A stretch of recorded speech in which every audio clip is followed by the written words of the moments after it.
Please join me in welcoming our commencement speaker, Coach Dr.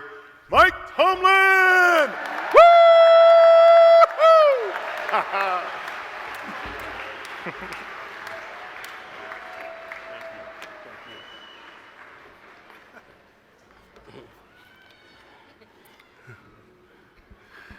Good evening.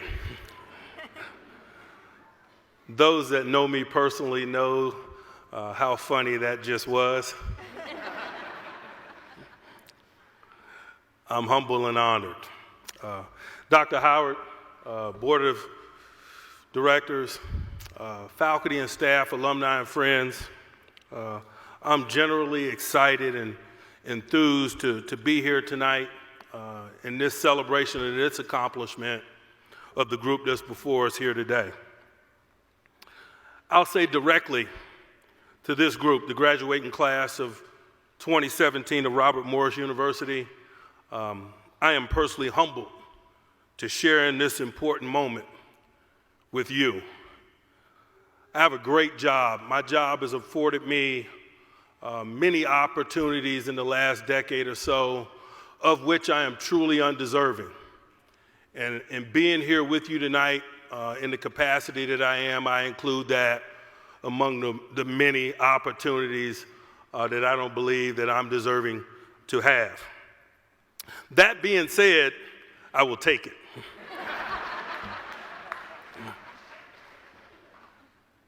I'm slightly experienced at addressing a group such as this. Over the years, I've had many opportunities to address a group, a diverse group, a group with many different thoughts and feelings as you sit here tonight. Over the years, I've sharpened my sword for the battle. I've learned a few lessons over the course of the time, and hopefully I can utilize those lessons so that we can have a productive address tonight. I'll proceed with a couple assumptions, and I realize that assumptions are very dangerous. There's a cliche about assuming, isn't it? It can make patriots out of you and me.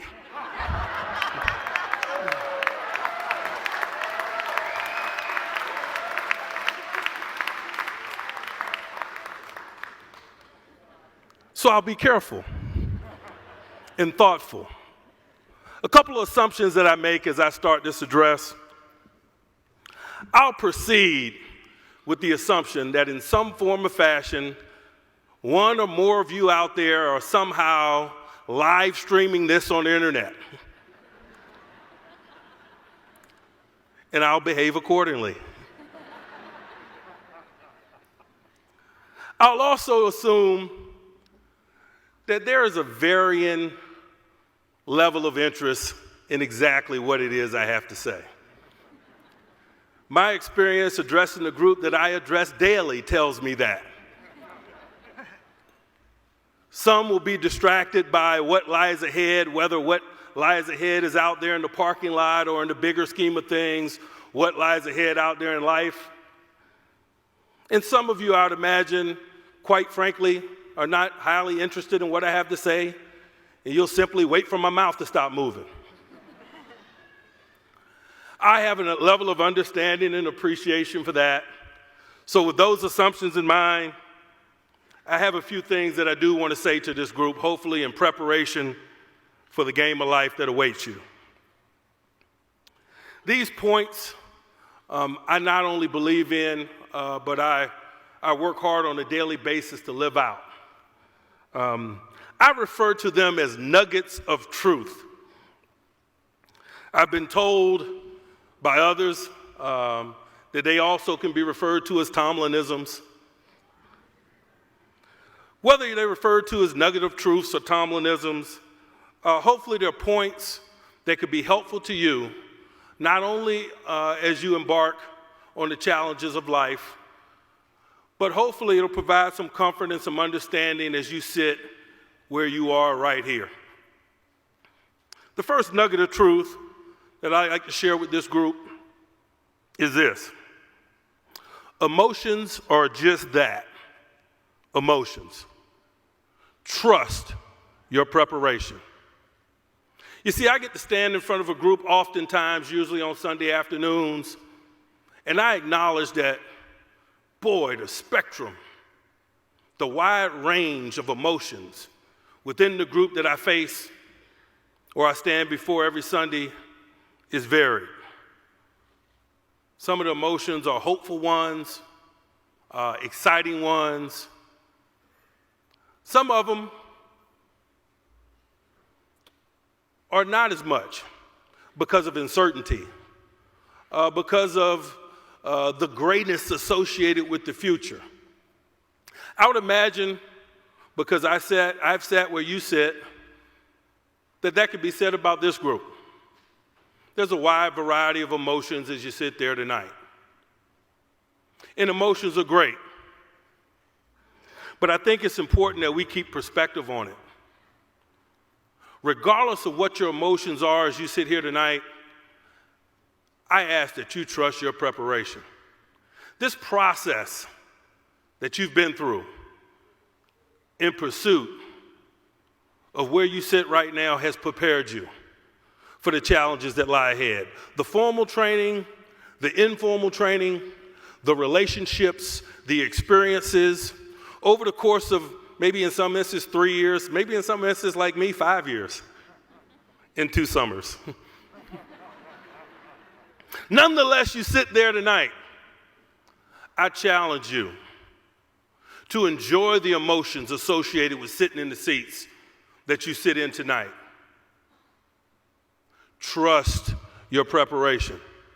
Don't allow those negative emotions to paralyze you.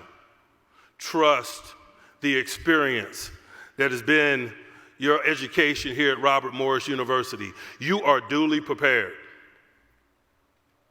The next nugget of truth.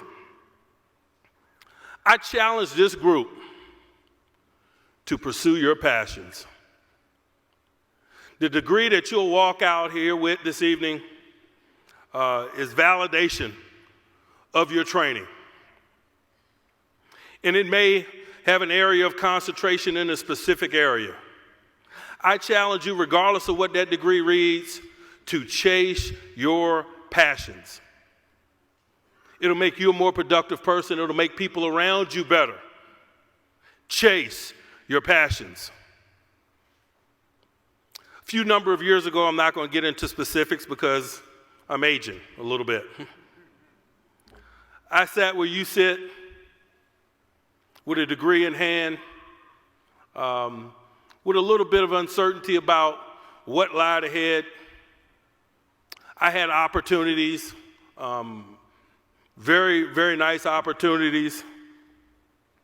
My parents were in the stands. They had supported me through those 5 years and 2 summers. There were discussions about law school and the corporate America and a few business opportunities that came my way. That day I had a conversation with my parents and I told them that I was going to take a job coaching wide receivers at Virginia Military Institute for $12,000 annually. That's the response that my parents had. Don't be short-sighted. Chase your passions. That's one of the most beautiful things that I've learned over the course of my adult life. This beautiful, great country that we live in, man, the opportunities are countless to earn a living. There are so many different fields of human endeavor. I challenge you, whatever your passions are, even if they fall outside of the lines of the degree that you've earned, chase them. Chase them relentlessly. You will be blessed accordingly. Another Timlonism or nugget of truth I'd like to share with this group, and one that's really appropriate, not only for the game, but the game of life. Pressure is ever present. You're either feeling it or you're applying it. Me personally, I choose to apply it. I challenge you to do the same. What exactly do I mean by that? There are going to be moments in your life that are going to be challenging. Whether it's professional, whether it's personal, whether in some way it's a combination of both, and usually it is. Because if you're good at what you do, it is personal. I want you to acknowledge that pressure is oftentimes an element of these moments. And how you perform in them is usually defined by perspective. You can view the same circumstance as a problem or a challenge. And it's that perspective that I want to awaken within this group tonight. Be a group, be individuals that embrace the challenges that life presents, that make the conscious decision to respond to adversity as opposed to react to it. That you make the conscious decision to be your best self. Always be yourself, but be your best self in those most critical moments. Also keep an eye open to learn about yourself in those moments. It is true what they say, in those moments, we learn the most about ourselves. We grow infinitely in those moments. Do not succumb to the pressure that definitively awaits us. Embrace it. Sharpen your sword for the battle. In many ways, an element of your formal education is done here tonight. But every day you're blessed enough to walk the face of this planet, man, you'll be faced with challenges. You'll be faced with opportunities to grow. You'll be faced with continued education. Have a mind and heart that's open to that. Put yourself in the apply pressure line as opposed to the feeling of a pressure line. I'm humbled and honored to have had the opportunity to work for and alongside the great Ambassador Dan Rooney for 11 years. He was recognized just a few moments ago along with his lovely wife, Patricia. I've learned countless lessons from them over the years. This was probably the most difficult element of my address this evening, to put into words, to express what they've meant to me personally, and maybe a lesson or two that I've learned from them. And I thought long and hard about how to capture it in a small number of words. And I settled on this. A lot can be written and said about Ambassador Dan Rooney, his greatness, all of which I'm sure is true. Excuse me. In the recent days, I think the memory that I reflect upon the most is just how thoughtful he was.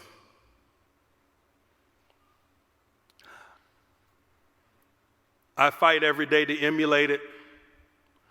I challenge you to do the same. Very powerful and influential man, Dan Rooney. A lot on his plate. A lot of things that he wanted to do, not only for his company, but for his community, his city, his nation. In the midst of pursuit of all of those things, he was always shockingly thoughtful. I can't give you enough examples to display his level of thoughtfulness. A phone call, a stop by your office, a small conversation, a handwritten note in the mail when I just had lunch with him. How many of us in today's society take the time to express ourselves to those that we care about, those that we interact with, in the form of the written word? A note, a few lines, of thoughtfulness, expression of appreciation for a job well done, or a few words of an encouragement. That was Ambassador Dan Rooney.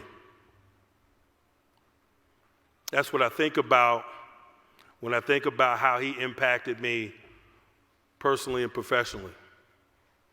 I challenge you, as we walk out of these doors this evening, you utilize the talents that you've been blessed with. You utilize the skills attained in the pursuit of your education, formally and informally. I'll ask you to do a lot of things. Keep a perspective on the emotions that you have. Trust your preparation. Chase your passion. Apply pressure. But I implore you, as you go live life, be thoughtful. Be thoughtful in what it is you do. Be thoughtful of those that you're around. Be thoughtful of the communities in which you live. Be thoughtful and considerate of the impact that you have. And let that be a conscious part of your daily decision making. It's been an honor to address this group this evening. I wish you nothing but the best. Thank you.